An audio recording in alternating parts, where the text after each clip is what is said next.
আজকে চলে গিয়েছিলাম বিকালবেলা নতুনহাট গ্রিন সিটিতে ফুচকা খাওয়ার জন্য। হ্যালো এভরিওয়ান, সবাই কেমন আছেন? নিজেকে ভালো রাখতে হলে বেশি বেশি করে ঘোরাফেরা করতে হবে, যেন নিজের মন ভালো থাকে। নিজে ভালো থাকলে তবেই না আশেপাশে সবাইকে ভালো রাখতে পারবেন। রিকশায় করে ঘোরাফেরা করতে বেশ ভালোই লাগে, আর বিকেলবেলার খোলা বাতাস তো মনোমুগ্ধকর। এই জন্য আমিও ঝটপট রেডি হয়ে বিকেলবেলা বের হয়ে গিয়েছিলাম বাইরের পরিবেশটা উপভোগ করার জন্য। এদিকে দেখেন, আগেও কয়েকবার যাওয়া হয়েছে জন্য আমার ছেলে ঠিক বুঝতে পেরেছে যে সে কোথায় যাচ্ছে, একা একাই চলে যাচ্ছে। সঙ্গে রয়েছে তার দুই খালামণি, তার আনন্দের মাত্রাটা আজকে একটু বেশিই। এই ছোট ছোট খালাদের ভালোবাসায় নেই কোনো চাওয়া পাওয়া, নেই কোনো স্বার্থ, শুধু রয়েছে অফুরন্ত ভালোবাসা।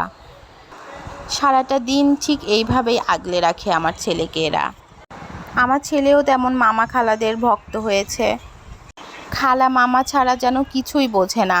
এখন বাইরে আসবে, তারপরেও তার খালাদেরকে নিয়ে আসতে হবে, এই জন্য খালাদের সঙ্গে করে নিয়ে আসা।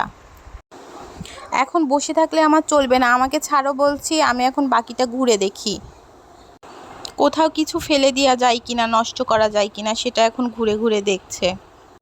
এখন কোথায় বসবে সেটা সিলেক্ট করা হচ্ছে, তার পছন্দ ছাড়া বসা যাবে না কোথাও। এখন শুরু হলো খাবার অর্ডার দেওয়ার পালা। তোমরা অর্ডার করতে পারবে না, আমাকে দাও, আমি পারবো, আমি অর্ডার করি। এবার মেনু কার্ড চেক করা চলছে, কোনটা অর্ডার করা যায়। এবার মার অনুমতি নিচ্ছে যে মা এটা কি অর্ডার করব। ছবি দেখে খাবার অর্ডার দেওয়া চলছে, যেটা বেশি সুন্দর দেখতে সেই খাবারটা নেওয়া হবে। এবার ওয়েটারকে বলা হচ্ছে যে কোন খাবারটা আপনি আমাকে দেবেন। মা তুমি পারবে না, চুপ থাকো। তার খাবার অর্ডার দেওয়া শেষ হলো। এখন তার চিন্তা যে খাবার এখনও আসছে না কেন, এই জন্য সে অস্থির হয়ে গিয়েছে। তার দিকে ক্যামেরা ধরার কারণে একটু হাই দিয়ে দিল, একটু পোজ দিচ্ছে, আপনাদেরকে দেখাচ্ছে, কথা বলছে ফোনে, সে কি কি করছে এগুলো দেখাচ্ছে সবাইকে। খাবার চলে আসায় এখন সে ব্যস্ত হয়ে গিয়েছে খাওয়ার জন্য। এখন আর অপেক্ষা করা যাবে না, এখন খেয়ে নিতে হবে তাড়াতাড়ি করে। এখন চলছে তার খাওয়া দাওয়ার পর্ব। এখন সে আর কোনো দিকেই তাকাবে না, খুব ব্যস্ত যে ওরা সব খেয়ে নিচ্ছে, আমি তাড়াতাড়ি খাই।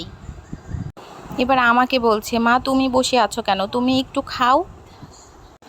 বাইরের যে কোনো খাবারই তো বাচ্চারা একটু বেশি পছন্দ করে, আমার ছেলেও তেমনই হয়েছে, বাইরের খাবার তার খুব পছন্দ। জায়গাটা বেশ সুন্দর, খোলামেলা পরিবেশ, রুফটপ হওয়ায় আর সেলফি বুথও রয়েছে অনেক সুন্দর, মানে সাজানো গোছানো আর কি, ভালো লাগে যেতে। দেখেন এখান থেকে গ্রিন সিটি দেখা যাচ্ছে, রাতের শহর, অনেক সুন্দর লাগছে দেখতে। এখন আমরা বাড়ির দিকে চলে যাব। ধন্যবাদ সবাইকে, ভালো লাগলে ফলো দিয়ে পাশে থাকবেন। আল্লাহ হাফেজ।